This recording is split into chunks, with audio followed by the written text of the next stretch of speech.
ಹೇಳ್ತೀನಿ ಕೇಳಿಸ್ಕೊ.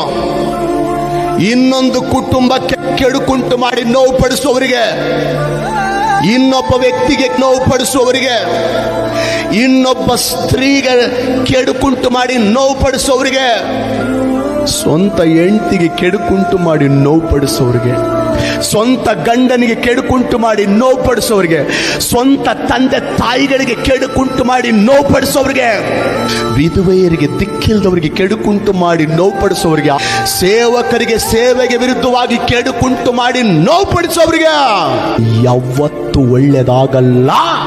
ನಿಮ್ಮಿಂದ ಕೆಲವು ಕುಟುಂಬಗಳು ಅನುಭವಿಸಿದಂತ ನೋವು, ನಿಮ್ಮಿಂದ ನಿಮ್ಮ ಗಂಡ ಅನುಭವಿಸಿದಂತ ವೇದನೆ, ನಿಮ್ಮಿಂದ ನಿಮ್ಮ ಹೆಂಡತಿ ಅನುಭವಿಸಿದಂತ ನರಕ ಯಾತನೆ, ನಿಮ್ಮಿಂದ ನಿಮ್ಮ ತಂದೆ ತಾಯಿಗಳು ಅನುಭವಿಸಿದಂತ ಕಣ್ಣೀರು, ಇದು ಶಾಪವಾಗಿ ಮಾರ್ಪಡದೆ ಬಿಡಲ್ಲ.